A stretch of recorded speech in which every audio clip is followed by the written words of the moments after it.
Many Magic the Gathering players ask the question, what the heck is the Secret Lair Chaos Vault? And I guess they also ask, is the latest Secret Lair Chaos Vault worth it to buy? Maybe too, they wonder, was the previous Secret Lair Chaos Vault that's already sold out worth it to buy? Or did I just waste my money on a subpar product out of FOMO? Indeed, in traditional Chaos Vault fashion, a pair of drops arrived unannounced on the Secret Lair website, and they brought friends. New Secret Lair alert!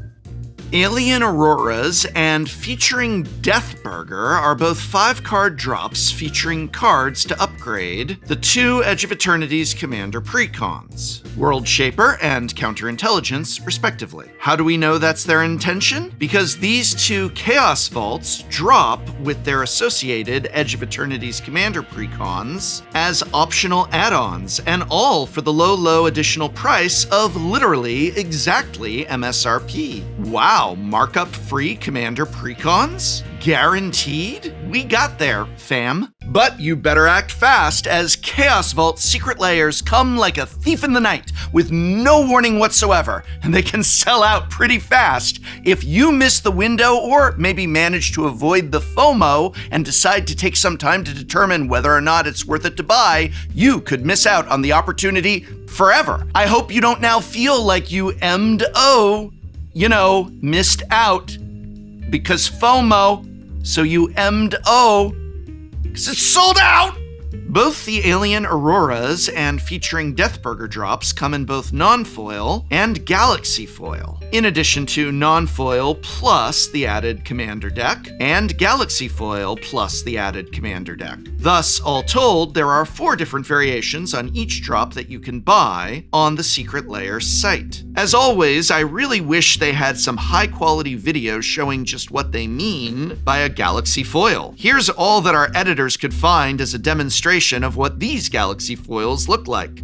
Wow, look at that galaxy foiling. This video will not only answer the question of financial worth in regards to Alien Auroras and Deathburger Chaos Vaults, but examine the inclusion of Commander precons, whether or not it's worth it to add one on, and overall seek to answer the question, just what exactly is the Chaos Vault system and is it a good one? All these questions and more are what's in store, so let's take a look. Did you notice the collector booster boxes next to me? I'm giving all 5 of them away on my next Whatnot stream. That's right, it's an ad for Whatnot and my giveaway of 5 Edge of Eternity's collector booster boxes. These have 12 booster packs each, and they're selling for each? Oh my goodness. That's probably not worth it to buy, but I'll give you one for free on my stream on Whatnot. Just tune in this Thursday, August 14th at 1 p.m. Pacific, and hang out with me, the professor, as I stream awesome giveaways like these collector booster boxes, and also just talk Magic the Gathering. Whatnot is just like if Twitch and eBay had a baby. I've got cool items in my store at Buy It Now prices, like signed playmats and signed cards, and just draft bundles of cool booster packs. And in addition to these collector booster boxes, I've got $15 credit to give to you when you create a new account via www.whatnot.com/invite/Tolarian College. Take $15, buy magic things in my store or anyone's store, and hang out with me, and maybe you will walk away with a free collector booster box of Edge of Eternities that's worth, oh my God, really? All right, let's talk Secret Lair Chaos Vaults and maybe hang out together on Whatnot, sponsor of this video. Before we begin our financial analysis, let's begin with just what is a Secret Lair Chaos Vault? The Chaos Vault is a subset of secret layers that are intended to be even more secret. In other words, these secret layer drops go live without any warning. Wizards of the Coast claims that Chaos Vaults allow them maximum freedom to experiment and create new secret layer art designs, but what does that freedom look like? Are the Chaos Vault secret layers really bolder and more creative? Let's look at a few side by side with regular secret layers and see if we can identify which one is from the so-called Chaos Vault. I don't know about you, but I can't really tell the difference between a regular secret lair and a Chaos Vault secret lair. Except for maybe this particularly floral island. Though honestly, this wouldn't look out of place in an ordinary secret lair, memorable and evocative as it may be. I therefore have a hard time believing that the purpose of a Chaos Vault is to get weird and experimental with their secret lair designs. Even if it were the purpose, it does not seem like the actual Chaos Vault products are living up to that purpose. So what then is the real purpose of the Chaos Vault? Well, I think the answer is pretty clear. The evidence is in the very nature of the Chaos Vault release methodology, that they drop without warning, giving those who buy them no time to think about whether they actually want them. In other words, I strongly feel that Chaos Vaults exist to add additional FOMO to a system that already relied far too much on FOMO to drive sales. The Chaos Vault model of spontaneous releases of limited availability product essentially serves to compound the FOMO effect. The best cure to FOMO is to take a beat and consider whether you'd actually miss out on the thing if you passed on it. When ordinary secret lairs are announced in advance of their availability, that gives you the time to stop and think if you want them. But with Chaos Vault, there is no time to deliberate. If you aren't in line to buy the secret lair as soon as it drops, then you could miss your chance to buy it forever. Well, maybe, because while you may get in line to buy it as soon as it drops to avoid FOMO, only to find that it didn't actually sell out because the drop wasn't actually worth it to buy. Gosh, if only you'd had more time to think about this. It really puts you, the consumer, in a bind, limiting your information and time to think and contemplate and prepare, all of which may actually result in artificially boosting the sales of the secret lair drop. This additional FOMO on top of FOMO is extremely aggravating to me, especially in the case of these most recent Chaos Vault drops, which, as a concept, I actually believe in. It's a shame to have this asterisk attached to something that I would have really liked had it been handled in a less predatory manner.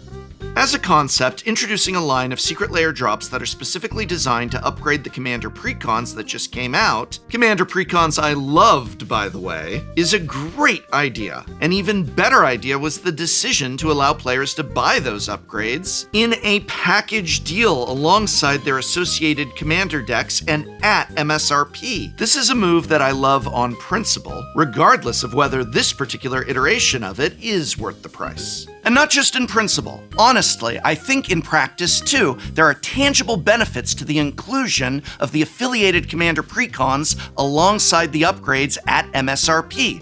If you watched my Is It Worth It to Buy the Edge of Eternity's precons video, you'll remember I commented on the near zero markups on these two Commander decks.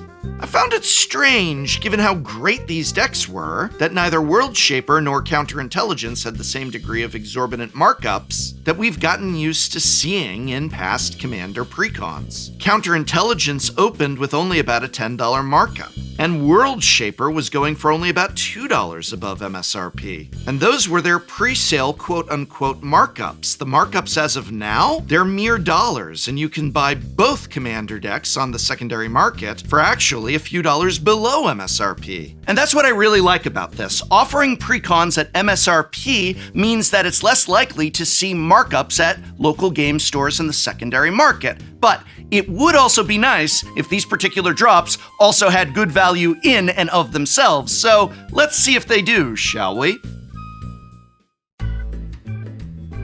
Alien Auroras is the associated upgrade pack for the Jund Lands precon World Shaper. The drop features 5 cards in Jund colors that fit the land sacrifice game plan of the World Shaper deck, featuring evocative art depicting luminescent alien biomes. The headliner for this drop is none other than Crucible of Worlds, the once unique and still critical play lands from your graveyard effect that's become a staple of Commander Lands decks. I've spoken a few times on my feelings about how often the Crucible of Worlds line of text gets put on stuff these days, but the card remains iconic, powerful, and, most importantly to the context of the value of this drop, expensive. My favorite pair of inclusions in this drop from a gameplay standpoint are Zurin Orb and Sylvan Safekeeper, two phenomenal cards in decks that want to sacrifice their lands for value. In other words, exactly what World Shaper wants to do. Sylvan Safekeeper even has a bit of value on it, coming in at about $7 for non-foil and $9 for its cheapest foil version. Reprocess is a good mass card draw spell in a deck with plenty of fodder, and World Shaper certainly fits that bill. It's not very expensive in non-foil, but the fact it only has one foil printing so far is probably why its cheapest foil printing is around $80. Wow. The most disappointing inclusion in this drop is Aggressive Mining, a slow and self-punishing card draw engine that does synergize with World Shaper, but could have been one of any number of other more powerful cards that would have been just as synergistic with the World Shaper game plan. For my money, I'd rather have seen something like Crop Rotation, or perhaps Lotus Cobra. How cool would that have been? Nevertheless, what we have is what we got, and what we got is Aggressive Mining, a 50-cent card. So what is the grade here? Well, I'm going to omit one for the time being, and instead discuss the contents and their value in a bit more detail.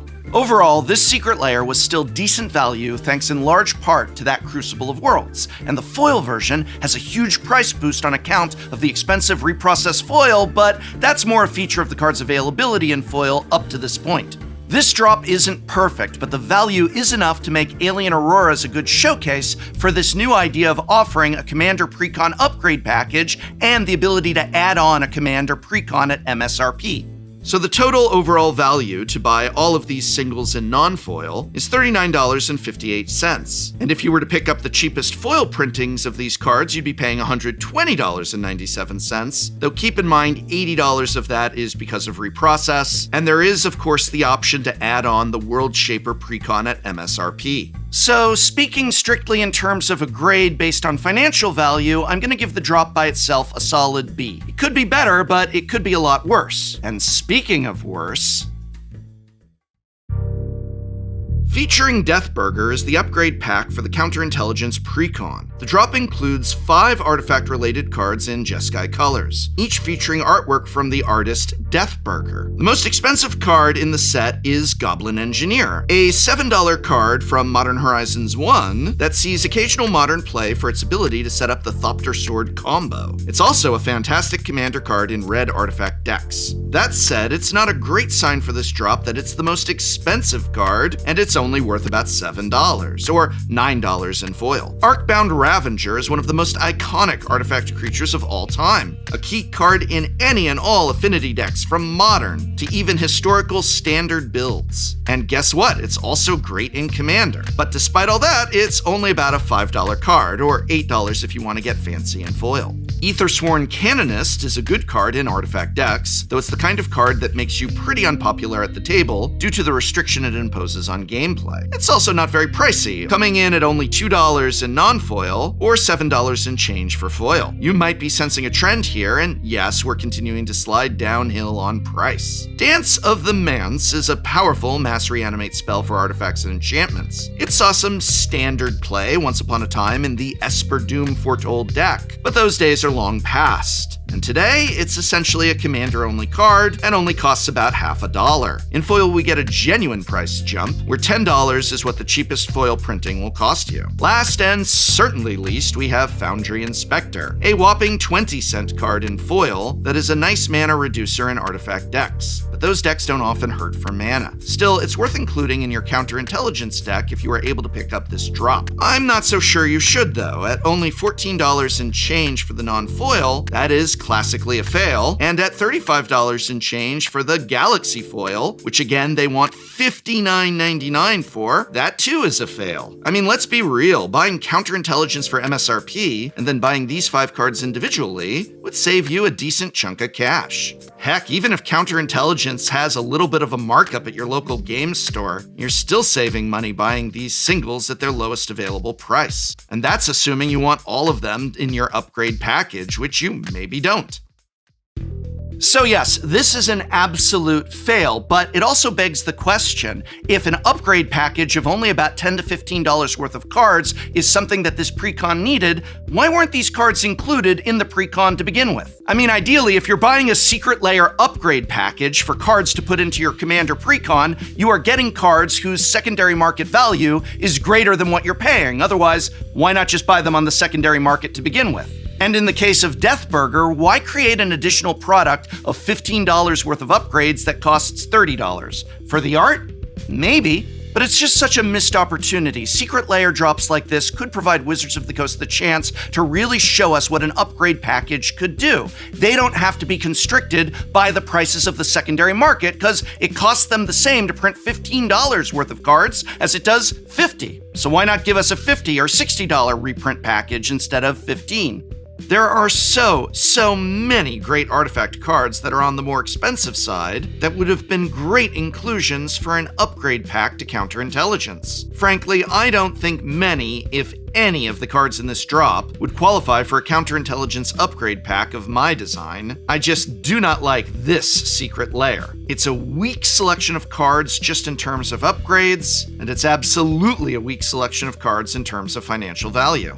At the end of the day, I see no reason to have a special designation for Chaos Vaults. It's just the regular manufactured FOMO of Secret Lairs with extra steps. Give people reasonable warning about Secret Lairs and a reasonable window with which to purchase them, and return to print to demand so that they don't sell out before people who want them can buy them.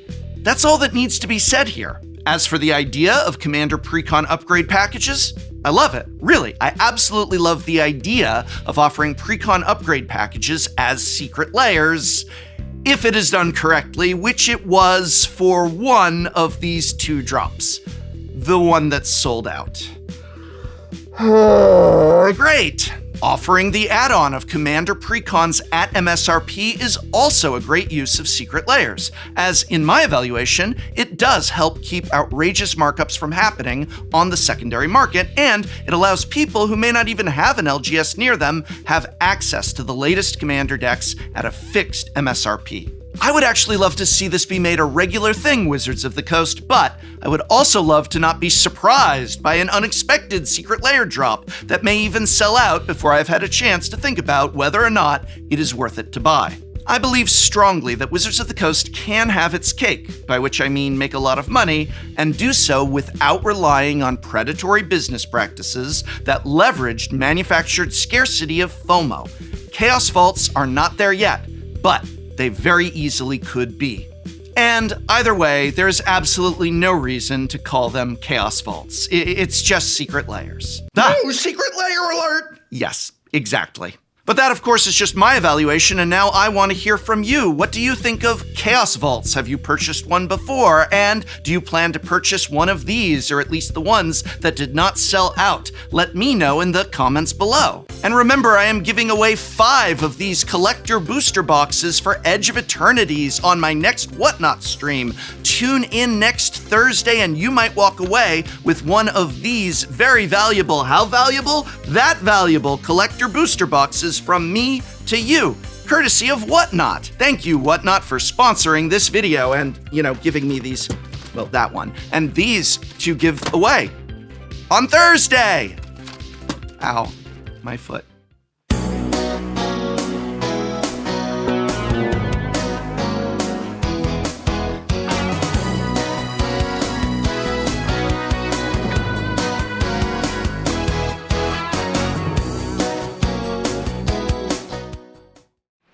Next time on Shuffle Up and Play. Today, Yu-Gi-Oh! Players! My name's Joseph, and today I have built Hogak. You can also tell he's a Yu-Gi-Oh player because he called it Hogak. What do you all call it? Hogak. Very famously. Summer of the Gak. DEI is alive and well at Tolarian Community College. We're giving job opportunities to Yu-Gi-Oh players. I get transfer credits for this, don't worry. I was very bored during COVID lockdown. Let's Let's go. when Prof is doing well. Put him up. Avison, Angel of Hope. Oh, my queen. We literally have assigned a member of staff to making sure Tappy doesn't screw up her own commander's life tracking. Yes, correct. It's like when you Yeah, train yeah. dogs. Appreciate that half the table is clicker trained with White Claw.